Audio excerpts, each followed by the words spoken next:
Tudo bem, gente? Voltamos a mais um episódio aqui do programa Memória, que foi um programa que está se consolidando aqui no escopo da Fundação Lauro Campos.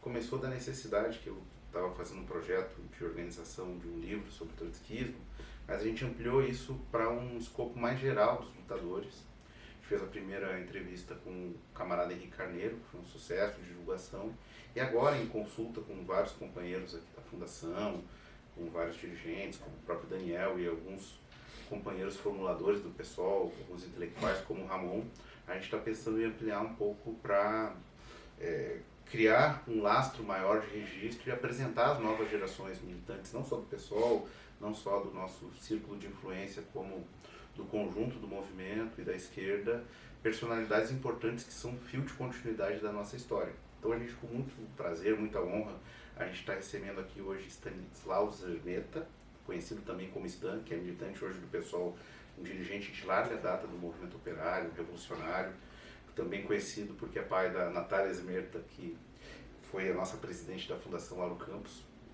e também a nossa companheira na executiva nacional do partido, uma das lideranças partidárias. E a ideia é fazer um bate-papo fluido e, digamos, aprender com a memória desse camarada que até hoje tem lutado e tem apresentado um pouco uma história, né, de uma esquerda não necessariamente tradicional, oficial, e tem uma belíssima trajetória que vai nos contar um pouco hoje. A ideia também é fazer um papo bem informal aqui, que você conte para nós um pouco da sua história, como você chega ao Brasil, quais são seus primeiros passos, como você acaba chegando e onde, em que circunstâncias você vai completar 60 anos de militância ano que vem, 80 anos esse ano de vida. Então você nasce em 1945, que não é um ano qualquer, né? O último ano da Segunda Grande Guerra, e num lugar que também não é um lugar qualquer, que é próximo de Hamburgo, que foi o país, a Alemanha, onde se desenvolveram as piores experiências da extrema-direita com o nazifascismo. Hoje nós estamos numa luta contra a extrema-direita, com muita gente que reproduz esses métodos, como Trump, como Netanyahu. Então, além da sua trajetória no movimento operário, nos conte um pouco como foi esse começo nessa Alemanha tão marcada pela Segunda Grande Guerra e a chegada no Brasil. Obrigado. Bom, boa tarde. Eu sou então Stanislau Zermeta. Eu nasci na Alemanha no dia 4 de maio de 1945, 4 dias antes do término da guerra. Então eu nasci num campo de concentração de trabalhos forçados. Meu pai é polonês, minha mãe, é uma dúvida, porque como não se falava muito isso, minha mãe é ucraniana ou polonesa, mas é uma cidade que é tem as duas cidades, que é Cherplice, tanto na Polônia como na Ucrânia. Então eu nasci, eu fiquei na Alemanha esse período até 1949, que foi um período em que todo o pessoal que que esteve presente na guerra foi desmembrado para os outros países, e eu vim para o Brasil em 1949, em fevereiro de 1949. Então fui morar na Hamburguesa, porque meu pai era um polonesão da cavalaria, e ele era um analfabeto, minha mãe que era melhor, minha mãe tinha acho que é o 4º ano, perto dos frigoríficos. Então eu tenho frigorífico Arno, vou morar na Hamburguesa, fico lá um pouco, acho que um ano que o meu pai pulou para cá e para cá, depois ele foi trabalhar, lógico, em outro frigorífico, seria, vamos dizer assim, com o pessoal que aguentava, vamos dizer assim, trabalhar em situações duras, né? Meu pai foi trabalhar no frigorífico Wilson, meu pai, e nós fomos morar na Vila Iara. Vila Iara era ainda São Paulo, lá em Osasco, entende? Então eu fiquei esse tempo, meu pai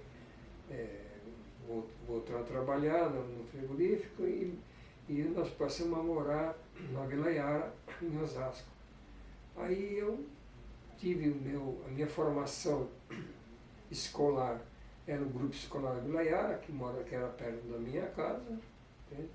Fiquei lá um tempo e fiz todo o meu relacionamento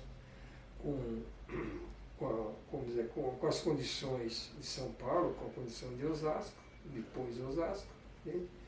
Até me formei lá na escola, depois eu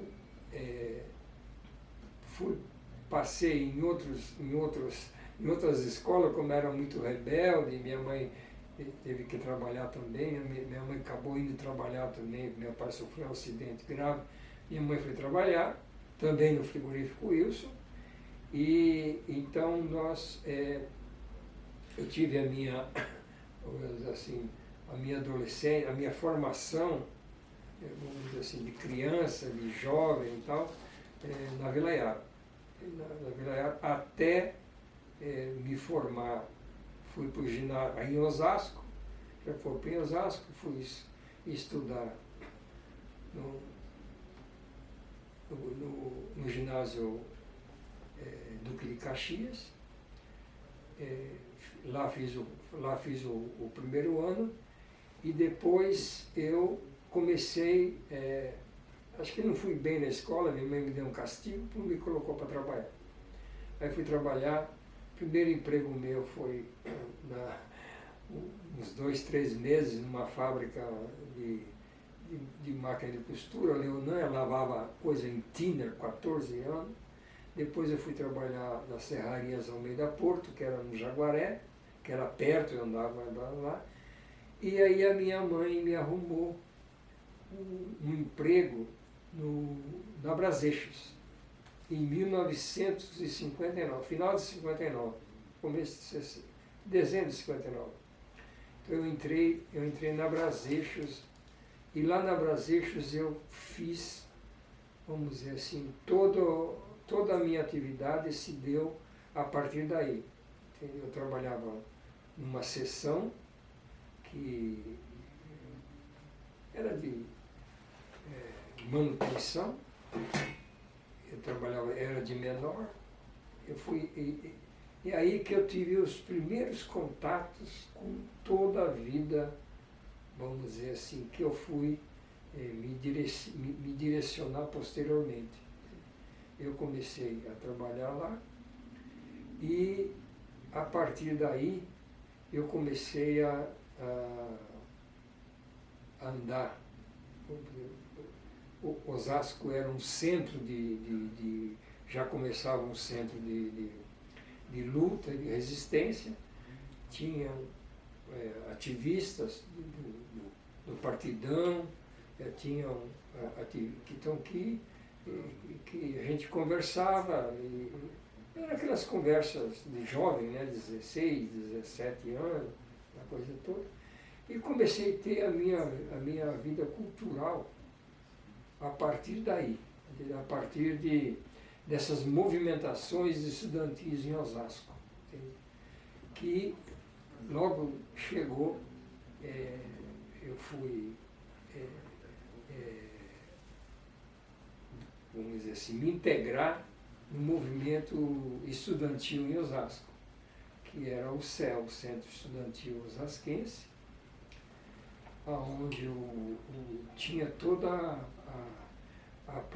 tinha todo o pessoal que saiu no processo de luta, que teve toda uma importância, maioria, não pode-se dizer 90%, né, saiu desses círculos estudantil osasquense. E aí conheci aí era jovem, né? Conheci o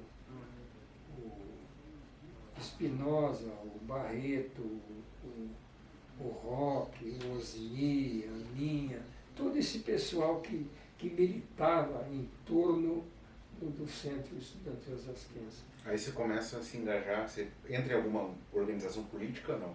Ainda não. Fica independente. Fica independente.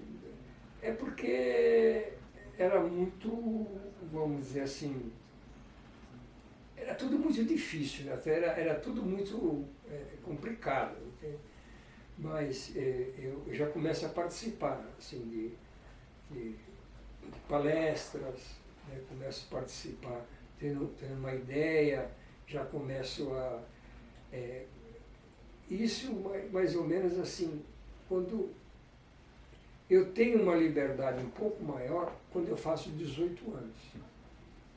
Os pais eram muito rigorosos naquela época, então antes dos 18 anos era uma dificuldade de você se movimentar. Então quando eu faço os 18 anos, aí que eu começo, né, a fazer.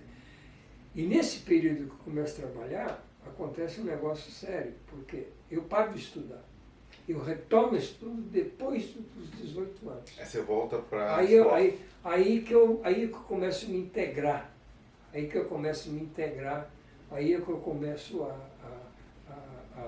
vamos dizer assim, a ter um contato maior, a ter mais autonomia, a ter mais, vamos dizer assim, um dinheirinho para se movimentar, essa coisa toda.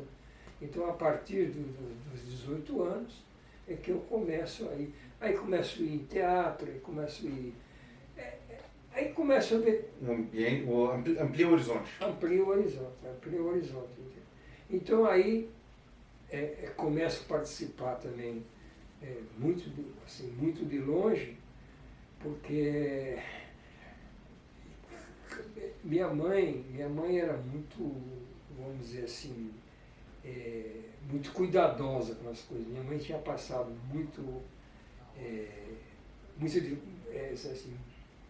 muita violência na guerra. Minha mãe saiu da Polônia, ela tinha 16 anos, né?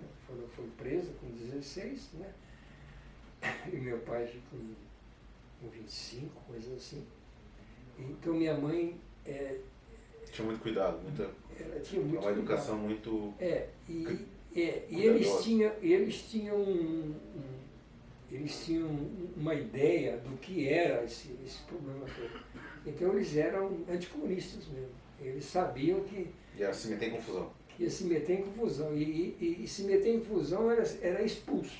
Então ele tinha... Sempre me falava, não vai se meter, que você não sabe o que você está falando, que você vai colocar a família em sofrimento, essa coisa toda. Então, quando deu 18 anos, aí eu comecei já a me largar mais, a ter atividade. Aí você começa entre a fábrica e o movimento estudantil, tem um pouco esse ambiente combinado. Fábrica, movimento estudantil e o movimento sindical, assembleia, mas de longe, sempre com muito cuidado, porque também... Quando você começa a engajar mesmo, quando você se considera um militante, qual é o contexto? Olha, eu me considero um militante, militante mesmo depois da greve de 68. Antes eu era um ativista, que andava na beira do sindicato, vamos dizer, o sindicato quando tinha a atividade do MIA, né, que era o movimento intersindical anti-arroxo, né, essas andanças por aí todo, eu ia nos ônibus com os caras. Agora, a coisa ganhou uma certa progressão, porque aí o movimento começou a ganhar força, o movimento estudantil, aí uma relação com o sindicato tinha sido ganho em 67 por uma força de esquerda, puramente de esquerda mesmo, sem compromisso nem com os católicos e nem com o partidão. Conta um pouco disso, Stan, porque em 68 então foi o ano que mudou a sua vida, e mudou a vida do país, porque também Osasco, em São Paulo, acho que Contagem, em Minas Gerais, foram dois grandes centros de resistência à ditadura, num marco de uma grande mobilização mundial, no marco dos estudantes. Foi o ano que morreu o estudante Edson Luiz, paraense, né, calabouço no Rio de Janeiro, a Marcha dos 100 Mil. Então, foi um ano onde, apesar da ditadura militar, irrompe uma força classista, operária, jovem, né? Acho que conte um pouco essa experiência de Osasco, que foi essa esquerda que ganhou, porque até então o sindicalismo era o sindicalismo oficial, não? Então, essa é uma história que eu participei, assim, de lado da coisa. Porque quem comandou mesmo isso foi, vamos dizer assim, foi os companheiros que tinham a ideia de formação de grupo de fábrica, a comissão de fábrica, organização interna na fábrica, resistência, porque tinha todo um processo do sindicato, da intervenção dos sindicatos. Então, os sindicatos não é que não tinha relação, mas era uma relação de desconfiança. Quando já vem a chapa de 67 com o Ibrahim. O José Ibrahim era a liderança. Então, o José Ibrahim era um garoto. Tinha 20 anos, né? Ele era um garoto, tinha saído do Senai. Mas era entre, vamos dizer assim, entre os católicos e o partidão, ele era o cara que representava uma força jovem, representava, vamos dizer assim, o meio, assim. Não sei por que também eles... porque tinha uma expressão dessa juventude, desse trabalho, entende? Que formava essa questão. Entende? Porque tinha as negociações aí com a Frente Nacional do Trabalho, entende? Que também tinha isso, Mário Carvalho de Jesus, tinha essa participação. Eu não tinha essa participação, eu só, vamos dizer assim, havia, entende? Mas não tinha essa participação. Então, o que acontece é que, assim, vem a chapa, ela vem dentro de uma proposta que era, assim, a classe operária, os trabalhadores tinham sofrido, estavam com um arroxo muito forte, muito forte. Então, a ideia de, vamos dizer assim, de resistência na fábrica, a ideia de fazer as lutas parciais, a ideia vamos dizer, de melhoria das condições, essa coisa toda, estava meio que imbricada com a questão política que se passava no país, entende? Não tinha uma experiência. A experiência quem tinha era o partidão. Essa juventude tinha vamos dizer assim, uma perspectiva, né, de que era possível fazer. O partidão, esse pessoal sabia que a coisa era pesada, entende? Porque já tinha sofrido. Claro, tinha uma experiência. Já tinha visto as grandes greves que o partidão já tinha tomado, a luta recente pelo 13º em 62. Então, a ideia do janguismo, entende? O partidão, e eles tinham uma relação importante, que era essa proposta das comissões, tal, era uma proposta do partidão, no conjunto, não era uma proposta nova, era uma proposta. Então os trabalhadores começaram a se organizar dentro da fábrica. Mas era uma corrente mais à esquerda, o partidão era mais negociador, o partidão era mais moderado. Então, era uma coisa que se imbricava. Certo. Não era uma coisa que se imbricava, entende? Porque havia uma luta interna muito grande das possibilidades de negociar com o regime, que, vamos dizer assim, a Frente Nacional do Trabalho, que traduzia mais essa questão legalista, entende? Que é possível. Tudo é possível, né? Mas a grande questão é que, vamos dizer, a construção das comissões de fábrica, ela ganhou uma expressão muito grande dentro da esquerda, que aí não dá para, vamos dizer assim, olhar, que ela começou a sofrer influências, entende? Do debreísmo. Sim, até porque dentro do movimento estudantil, boa parte das correntes já tinham rompido com o partidão, a dissidência Guanabara, existia uma efervescência crítica. E os militaristas também não tinham o que oferecer para os trabalhadores. Entende? Claro.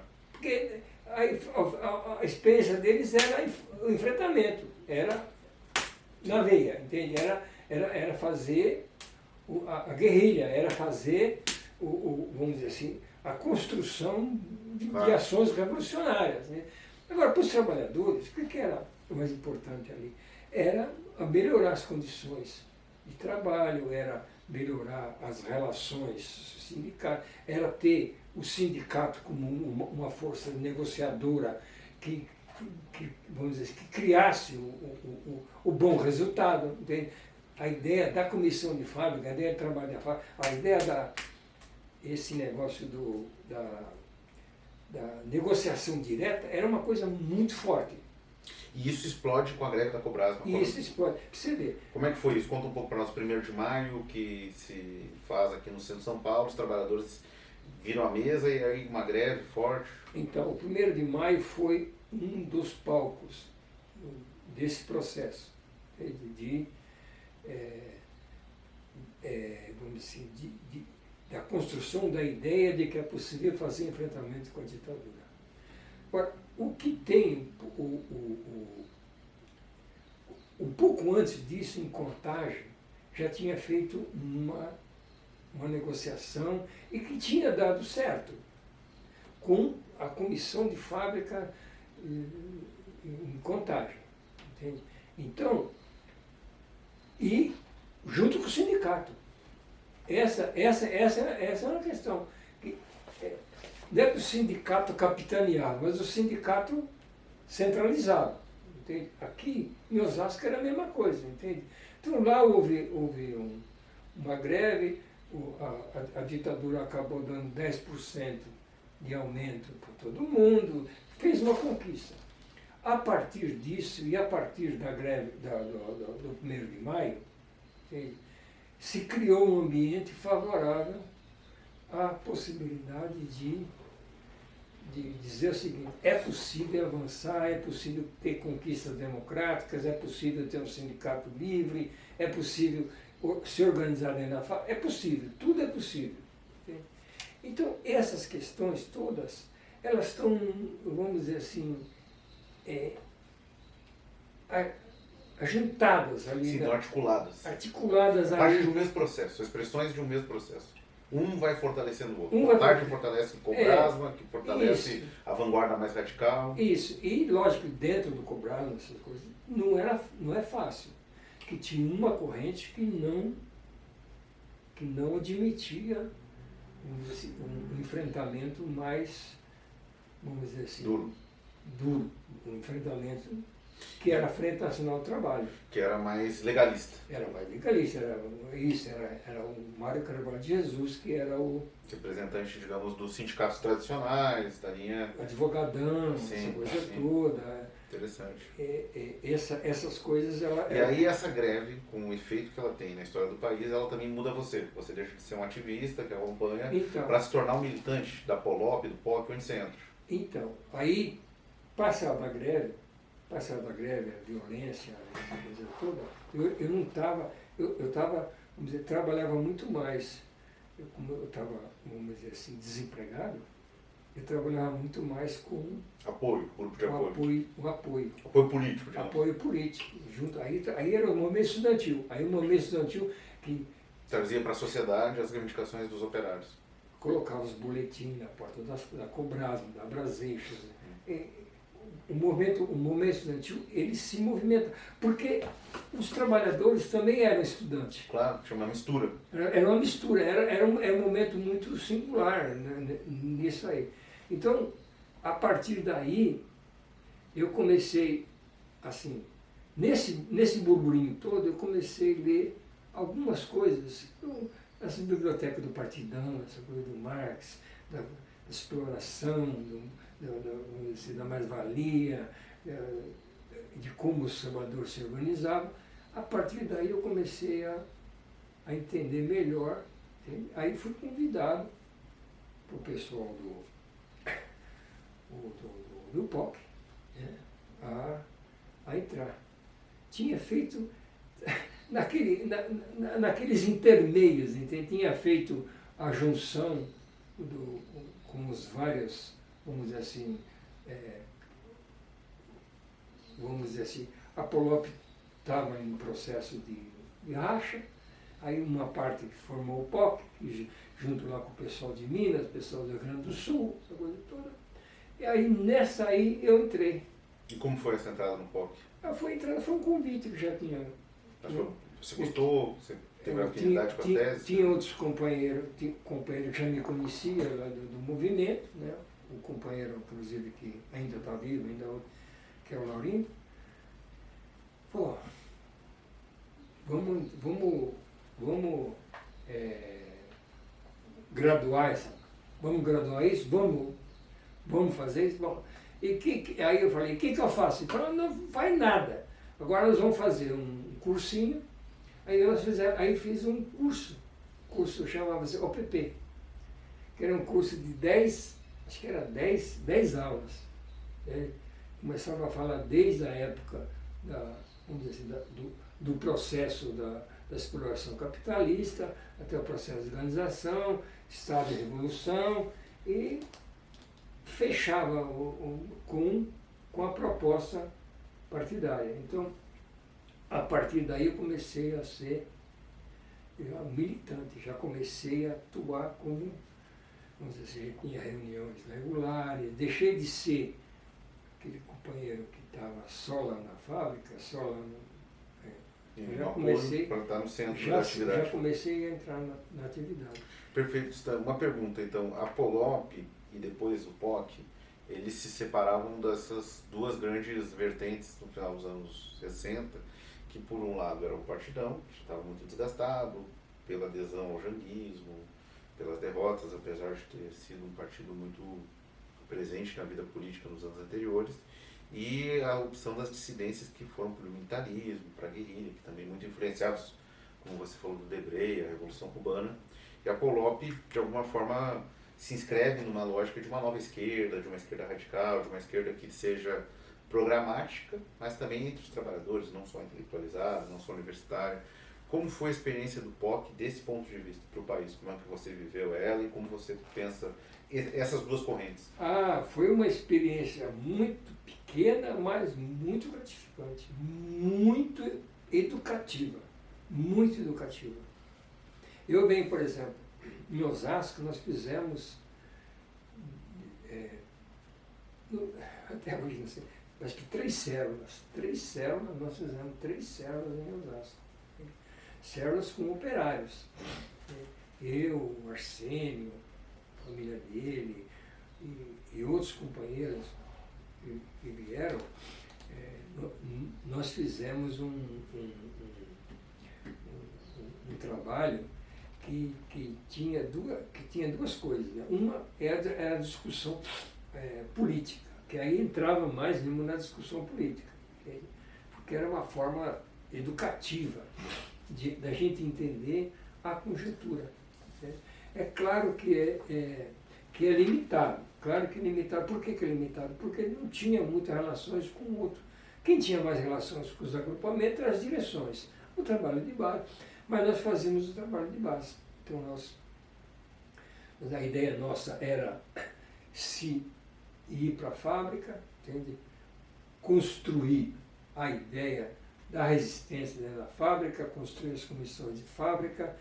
A ideia era, vamos dizer assim, fazer a propaganda revolucionária que os trabalhadores vamos dizer, estavam vivendo sob um regime de uma ditadura e que necessitava de ter sindicatos livres, partidos, quer dizer, não falava assim nesses termos, mas que tinha que ter uma vida que tivesse mais condições e não tanto, vamos dizer, não tanta repressão, não tanto arroxo, essas coisas. Conseguia combinar, então, digamos assim, as reivindicações políticas, democráticas, das reivindicações operárias de classe. O POC fazia essa ponte de transição, digamos assim. Fez. O POC, diferente da Polop, o POC, vamos dizer assim, se seduziu pela luta armada.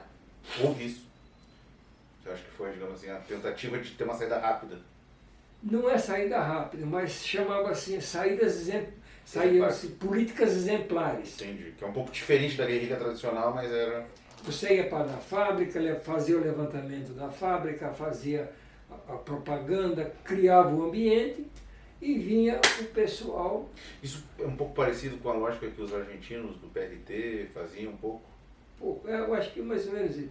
Quer dizer, você fazia o levantamento e depois ia lá um grupo armado, né, e fazia a propaganda que tudo tinha que ser armado. E uma parte do POC ficou nisso? Uma parte. Quer dizer, o POC sofreu essa pressão. Essa pressão, entende? Porque tudo que a gente fazia sempre estava levando em consideração o processo, vamos dizer, da ditadura militar. Quer dizer, que se você fosse pego, você estava fugido. Então, essa era a ideia, entende? Então, nós fazíamos, por exemplo, eu participei, por exemplo, de uma ou duas, não sei, como é que se diz, uma distribuição de material, uma panfletagem, na Volkswagen. São Bernardo? São Bernardo. O pessoal ia armado. Claro. Bobagem. Hoje a gente vê que era bobagem, mas na época, o cara falava, não, aqui é o seguinte, nós damos tiro para cima e caímos fora. Não era uma política de enfrentamento, é uma política de autodefesa. Então, o que acontece? A ideia nossa era retomar o trabalho. Quer dizer, inclusive em Osasco nós fizemos com o Raul e o pessoal, até fizemos um jornalzinho chamado União Operária. Aí, a nossa ideia não era ir para a fábrica era para transmitir a luta revolucionária, era para transmitir que nós, vamos dizer assim, que existia um outro mundo, que existia outra forma de vida, quer dizer, combinada com... É claro que é tudo isso. É o momento que a gente se passava, entende? Não era... Era o momento que se passava. Então, esse processo todo de, por exemplo, qual era o centro do negócio? O centro era a construção dos comitês de fábrica. Essa era a questão. Perfeito. Formado o comitê de fábrica, é tudo clandestino. A dificuldade era um pouco aí. Claro. Que você não tinha expansão. Uma questão, voltando ao POC ainda, a questão internacional era forte no POC? Vocês discutiam temas internacionais ou nem tanto? Discutia temas internacionais, sim, discutia. Tinha uma formação da militância nisso? Tinha.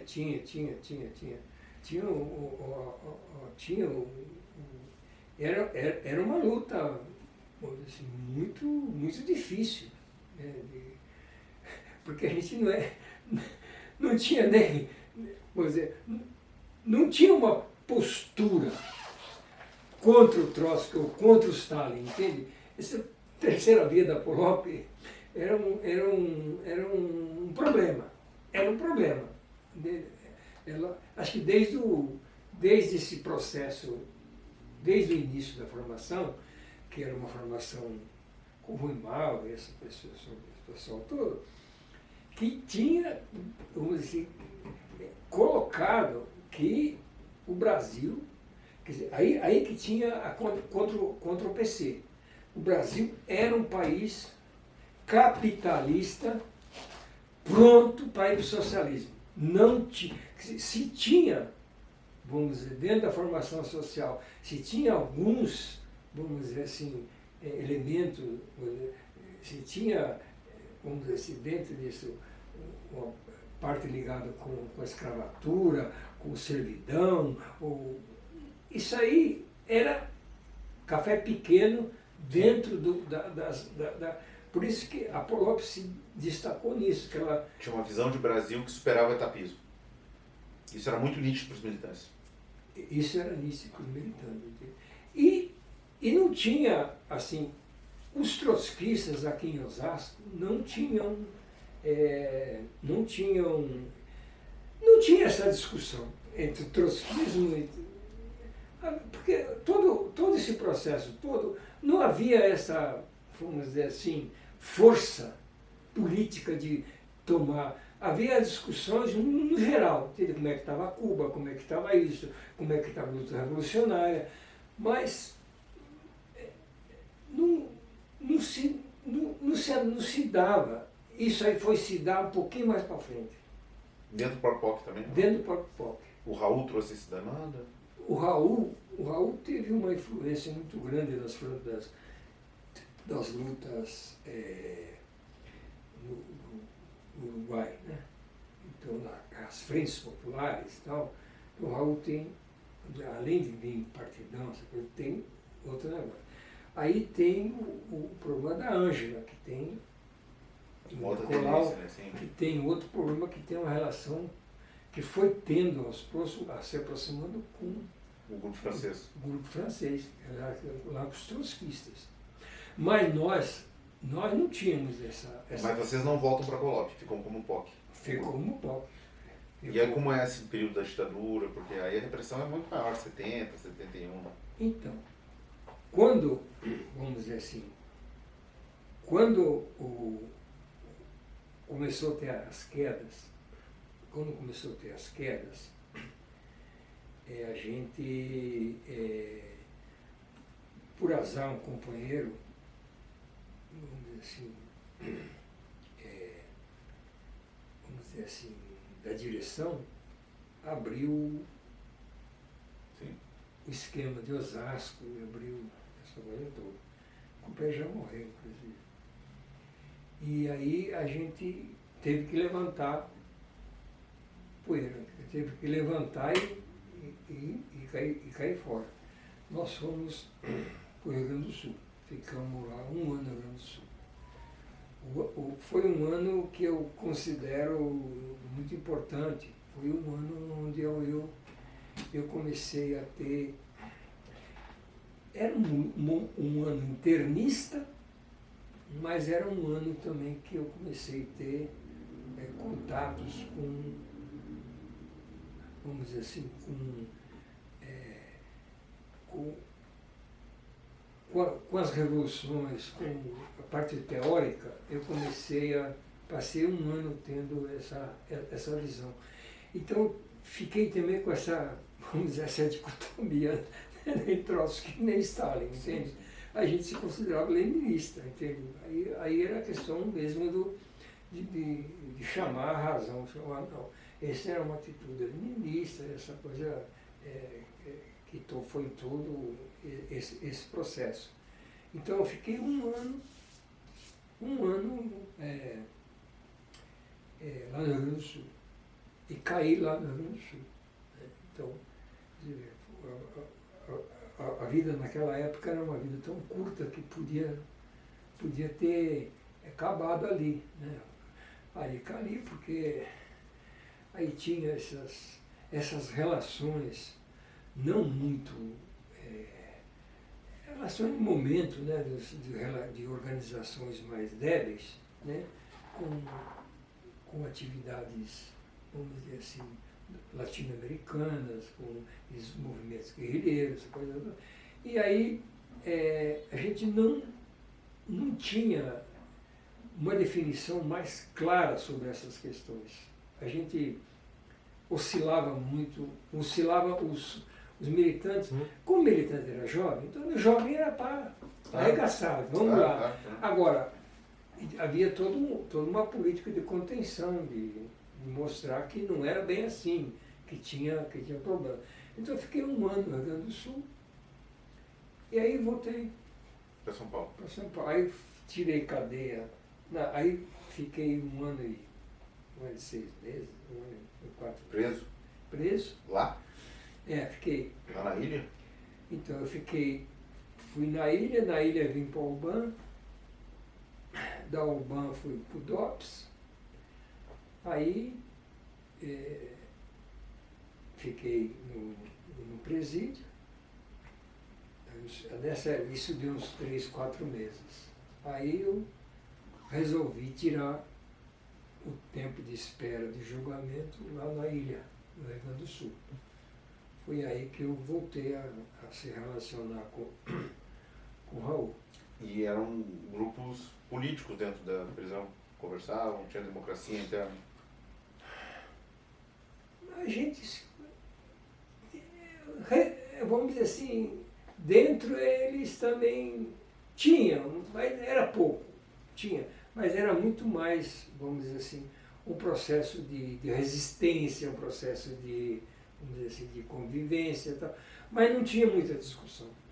Essa discussão lá, ou em outros lugares, eram discussões muito pobres. Não é que eram pobres, eram tudo, o pessoal ficava assim, tirando a cadeia e esperando que alguém caiu para ser... Quer dizer, esse tempo todo, eu levava não sei quanto tempo levou isso, 1, 2, 3 anos. Então o pessoal ficava... a pior merda que tinha era o repique, né? Alguém caía que dizia o nome do... Aí fudeu tudo. Aí voltava o processo tudo. Aí voltava tudo. Entende? Então, essas coisas, elas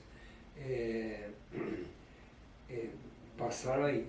E aí, nesse processo todo, eu já estava um pouco mais organizado, um pouco mais, vamos dizer, não sei, mais experiente, já tinha, vamos dizer, passado por poucas e boas, essa coisa toda, na Urbana e vamos dizer assim, lá no Rio Grande do Sul, vamos dizer assim, eram processos violentos, né? Mas não eram tão violentos quanto eram do pessoal da luta armada. E separava um pouco, né? Da armada era porrada direto. O pessoal da luta armada era terrível, porque eles queriam saber das armas, eles queriam saber das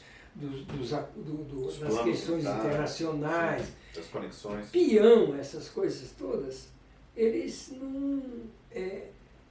eles queriam saber todas as coisas, entende? Tanto o DOPS como o CENIMAR, como o SNI, eles queriam saber, eles queriam saber, mas não eram assim, por exemplo, não eram coisas para matar. Entendi. Eram coisas para desmoralizar. Entendi. Então isso aí era paulada, era choque, mas não era assim agressão violenta como os companheiros passavam, né? Que queriam na hora saber onde é que estava o ponto, onde é que estava o aparelho. Então, quando eu caí, as coisas já estavam mais ou menos um ano e pouco, então esse processo todo não foi um processo, vamos dizer assim, para mim foi um processo amargo, entende? Foi um processo violento, entende? Mas pelos companheiros é uma situação diferente. Claro, perfeito. É muito diferente. Eu vejo isso, entende? E eles, eu acho que... e também, eu acho que eles estavam mais preparados. Não digo todos, mas os quadros. Agora, esse preparo é uma coisa que não dá para entender. Porque você lê tudo sobre tortura, você lê sobre a violência do Estado, você lê, mas quando você cai, o bicho é diferente. Entende como é que é? Também lá no DOPS. Foi todo um processo violento de, vamos dizer assim, de choque, de tortura psicológica e, vamos dizer assim, te põe o saco para você não ver. Fazem todas as coisas, te dão pancadas. Quer dizer, eu não fui, por exemplo, que nem o Raul foi na cadeira do dragão. Por exemplo. O Raul foi na cadeira. O Raul já caiu já como uma pessoa, vamos dizer, veja bem, ele já caiu como dirigente. Eu caí como peão. É diferente do tratamento que o Raul teve, entende? Mas, vamos dizer assim, o resto, entende? Entendi, não. Foi muito bem descrito. E quando você sai da prisão, você volta a buscar organizar o movimento operário? Primeira coisa. Como foi isso? Que ano foi? A ditadura já estava começando a ser militar ou não? Então é que a gente era meio porra louca, né? Então quando eu estava na cadeia, quando eu estava lá no sul, na ilha, nós, a gente conversava muito. O Raul era um professor, ele acabava organizando, a gente tinha todo o processo de leitura, tinha toda a questão de uma disciplina. O Raul era muito disciplinado, ele era muito orientador nesse ponto. E eu tinha uma deficiência, quer dizer, piano, ali nessa coisa toda, então eu, assim como se fosse um compromisso moral. Mas, ó, eu saindo daqui, não tenho dúvida, eu não tenho mais saída. A saída é organizar os trabalhadores, a saída. Então, quando eu vim, eu comecei a trabalhar.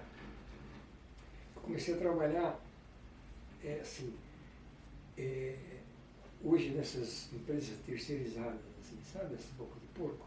Então eu comecei por ali trabalhar. Eu comecei a trabalhar por ali. E, um ano. Quem me recebeu, um companheiro que já morreu, que é o Arsênio Rodrigues. Ele foi o companheiro que me recebeu. Entende? E o Regis, Vaginaldo,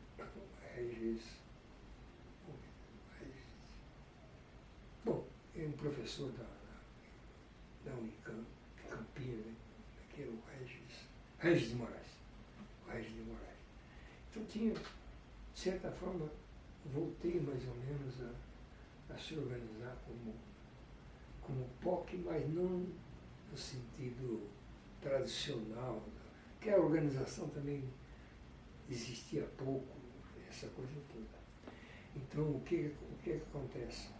Eu trabalhei, aí nós fizemos um planejamento, eu trabalhei 1 ano nessa boca de porco, entende? E aí eu entrei, aí comecei a adentrar ao movimento de oposição. Como comissão de fábrica? Então, aí é o seguinte, eu entrei, eu tive sorte, eu entrei já num grupo, já na comissão de fábrica. Então, na verdade, você está falando que a experiência do POC, da POLOP, de organização de base, serviu para que quando você saiu da cadeia, você fez um planejamento. Você sabia que você queria focar nisso. Podia demorar 1 ano, 2, mas ia ter uma estratégia. E aí encontrei... Bom, e era uma oposição em Osasco ou em oposição em São Paulo? São Paulo. Aí quem procura acha. Né? E já começou o MUNSP aí ou ainda não? O MUNSP já existia. Era o Valdemar Rossi? Era o Valdemar. Que era uma coalizão grande, então, de forças políticas. Elias Stein, esse pessoal todo. E estava numa situação periclitante também, já tinha sofrido essas repressões, essa coisa toda. Então, eu entrei na Caterpillar. Encontrei um grande companheiro, que é Anísio Batista. Ele era o cara que organizou, tinha força de organizar a comissão, os companheiros em torno, e a ideia central era organizar as comissões. Em que ano era isso, Stan? 74. Ainda em 74, já não era 78, era 74. 74. E como foram os 4 anos seguintes?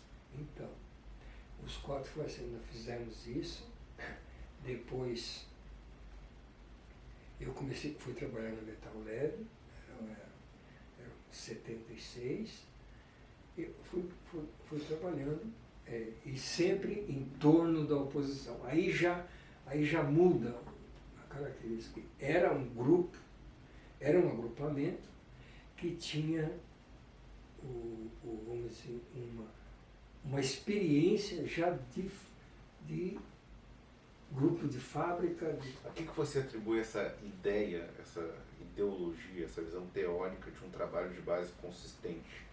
Polop, a igreja, uma síntese? É junto. A igreja é Polop e o POP junto. Esse foi... Porque vocês perseguiam a organização de base, não era uma coisa lateral. Não, era não. o centro da ação. Era para fazer, era para disputar, era para divulgar, era para divulgar a luta dos trabalhadores, era para organizar os trabalhadores a participar no sindicato e, ao mesmo tempo, era para mostrar para os trabalhadores que a superação era uma atividade política. Então, esse era um pouco o diferencial que nós tínhamos com o Lula. O Lula era sindical, quer dizer, a luta era só do sindicato. A luta era, para nós não, para nós era uma luta. E nisso daí você tinha um monte de grupos trotskistas. Que entravam junto. Tudo, os grupos trotskistas, entrava todo mundo junto, entende? Então, por exemplo, essa ideia de construção do trabalho de base era uma ideia que, na verdade, se formou a partir da experiência da Cobrasma. Ah, é? Da comissão de fábrica da Cobrasma. Isso era consciente por parte da vanguarda? E também das comissões obreiras na Espanha, que era onde o Regis de Moraes, esse pessoal, trazia essa ideia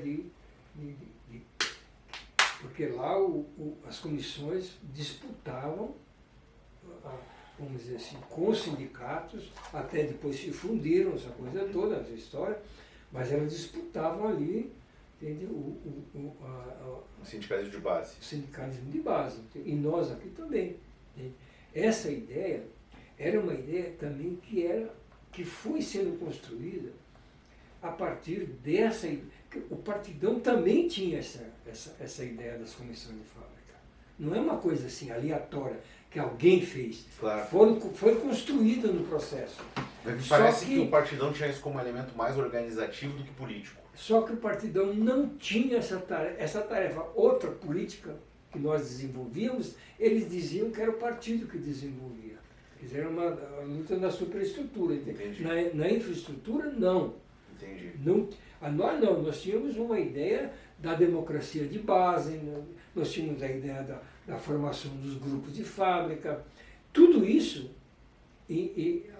por exemplo, em 78, quer dizer, quando se dá a ideia de... Isso é um processo. Em 76, não conseguiu fazer chapa, mas conseguiu fazer um movimento. Então aquela velharada antiga se afastou. Falou assim, essa molecada porra louca que não nos respeita, que chega aqui, mete o pé na porta, isso mesmo. Eles se afastaram. Entende? Em 78, nós fazemos uma chapa que é uma chapa violentamente forte, a partir dos grupos de fábrica. Enraizada. Enraizada. Não era só dirigente? Não, enraizada. Quantas chapas tem na eleição de 78? Tinham 3 chapas. Quem eram os grupos? Então, era o sindicato. Que era o Joaquinzão.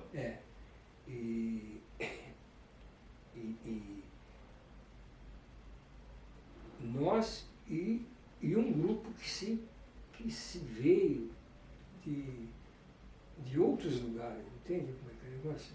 Meio partidão, meio eclético. Meio eclético, mas mais puxado. Mas o Partidão não fazia muitas frentes com o Joaquim? Então, depois nesse processo é que deu essas frentes com ele. Entende? Quando eles perceberam que nós estávamos crescendo muito, eles foram... O Joaquim chamou eles para conversar e fizeram uma frente. Como foi a eleição de 78? Outra parte da história que eu acho interessante você nos comentar, Stan, é a morte de Santo Dias. Como você viu isso?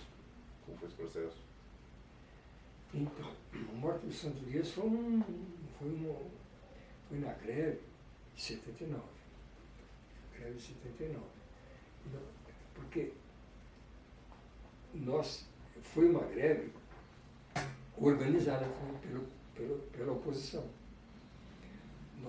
Esse negócio das fábricas dava um outro salto, que fazíamos os comandos. Então, nós eram organizadas porque o sindicato não queria enfrentar. O sindicato era cheio de dedo duro. O sindicato era arena. O sindicato, o Joaquim era um filhotinho era um cara lá que estava lá, sei, cada um tem um pensamento sobre ele, mas era uma pessoa que era comandada pelos militares. Era um problema. Com o Joaquim, você falava na Assembleia, você imagina, a gente passava a ideia assim, tinha gente nossa que pagava mensalidade no sindicato.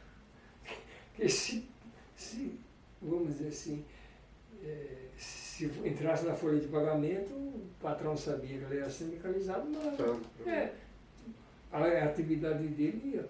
Claro que isso é todo um processo. Entende? Então, em 78 nós tivemos uma grande atividade. Eu quase não participava porque eu era gringo, né? Então eu não podia participar de chapa nenhuma. Você podia se inscrever? Não podia, eu era estrangeiro, né? Era gringo.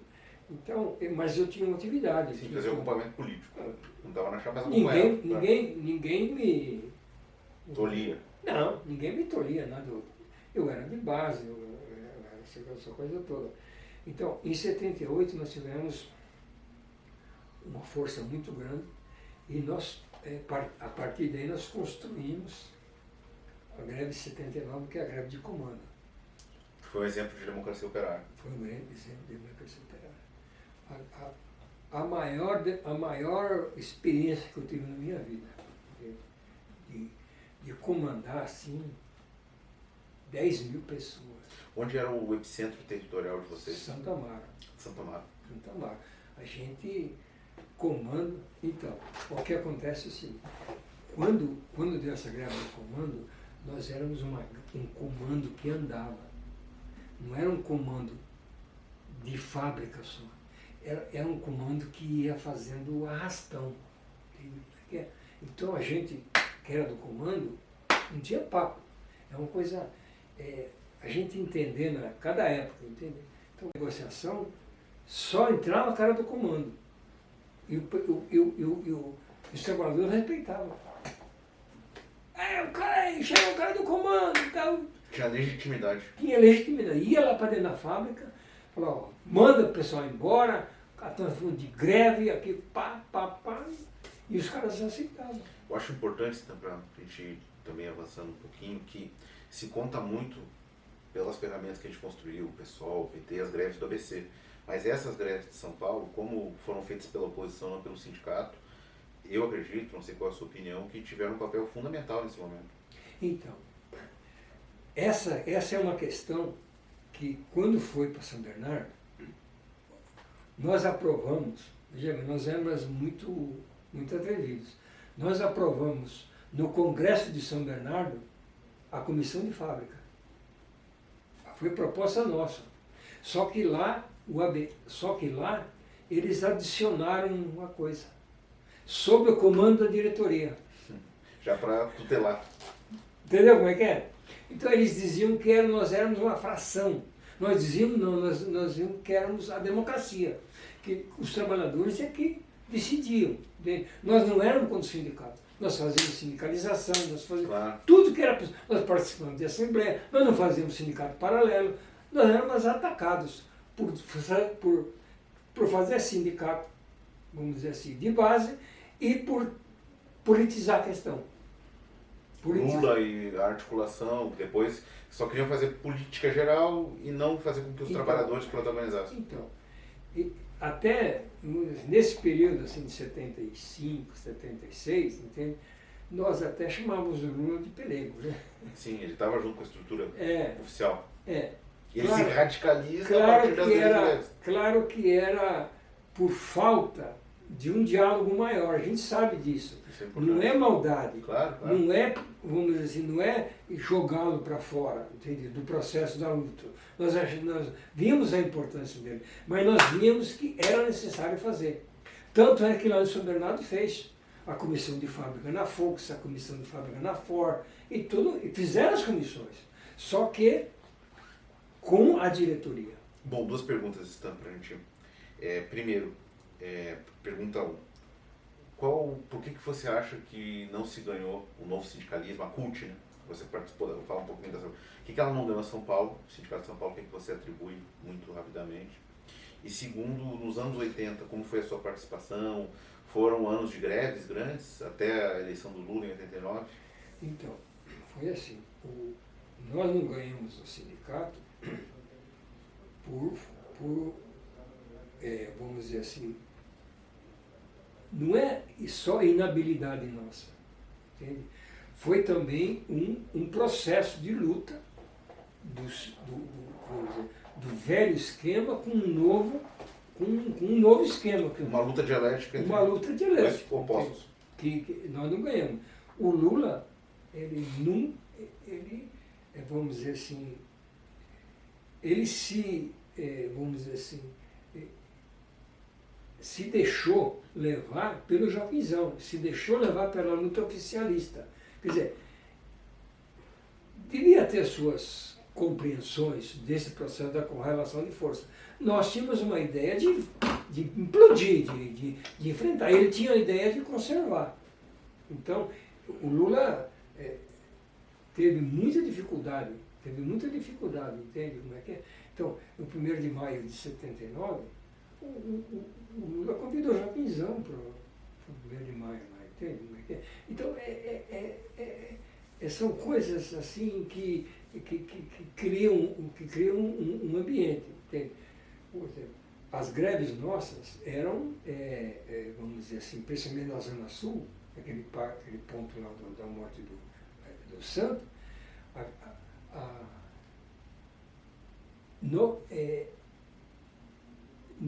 a ideia que a gente tinha era que, vamos dizer assim, era possível fazer a greve de 79. E essa greve era possível fazer se a gente tivesse piquete, se a gente tivesse... Apoiar os trabalhadores. E nos anos 80 houve outras greves? Houveram. Foram boas? Houve uma continuidade no processo de greve. Até, por exemplo, na greve geral que nós conseguimos em 85, que foi uma greve que paralisou São Paulo. Paralisou São Paulo e foi uma luta junto com os pelegos. Unificou todo mundo. Arrastou eles, na verdade. Quer dizer, a ideia das comissões, a ideia dos grupos, a ideia, vamos dizer, de politizar as CIPAs, porque todos esses eram ambientes da política. Nós introduzimos a política. Então nós éramos considerados, entende? O Lula nos considerava, achava que a gente era um partido político, atuando dentro das fábricas, entende? Em vez de fazer luta sindical, nós fazemos uma luta política. Mas nós fazemos uma luta econômica através da ideia de como é que é a exploração. Entende? Então, por exemplo, a morte do Santo foi dentro de um comando, dentro de um ambiente e foi uma morte boba. Não sei se foi tão boba assim, sim. Mas foi uma morte meio que a gente não tem ideia de como é que as coisas eram, entende? Mas foi uma morte meio dirigida. Entende? A morte do comando nunca fica muito claro essa questão da forma como a luta era colocada, entende? E, inclusive na incompreensão das esquerdas. Claro. Nós éramos vamos dizer assim, uma força que tinha que ser eliminada. Vocês incomodavam, digamos? Incomodavam. Quer dizer, você tem uma ideia, o MR8 fez um boletim atacando eu, o Vitor, o Vicente, tudo que tinham ideia de todos os estrangeiros, o Franco, Farinazzi, nós 4. Eles atacaram nós como se fomos os caras que roubaram o comando, os caras que Sim, uma visão até xenófoba. E distribuíram material. material. O MR8 distribui material. Já como se fosse uma linha auxiliar dos Pelego. Um braço deles para debilitar vocês. O MR8, né, ele colocou que nós fomos culpados da morte dos... Olha a polêmica. Isso publicamente. Em assembleia, não digo assembleia, mas em reunião ampla dele, em reunião ampla, o MR8 colocou que nós éramos culpados da morte do santo. Uma morte que foi no comando, uma morte que foi intempestiva, porque enfrentávamos o governo do Maluf, claro, que era um governo violento, que essa coisa toda. Entende? Então, as greves, a partir daí, nós fomos pautando essa questão de como os trabalhadores têm que se organizar. E isso é uma coisa que até hoje, quer queira, mais ou menos, quer dizer, que é combinada essa ideia da comissão, do delegado sindical e do cipeiro, essas organizações internas, até hoje, entende, ainda são coisas que subsistem. Em alguns sindicatos, entende, elas têm força ainda, pequena assim, tal, mas nessa característica. Entende? Ainda hoje se juntam a ideia, entende, das comissões, dos delegados e tal. Só que a nossa ideia é que ele tinha que ter estabilidade. Claro. Então, igual do cipeiro. O cipeiro tinha estabilidade.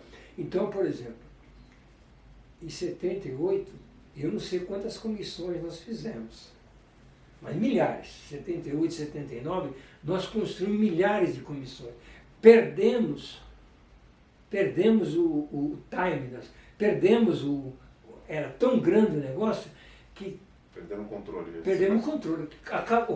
Mas era uma coisa que se tornou popular. É que nós não conseguimos sustentar, digamos isso.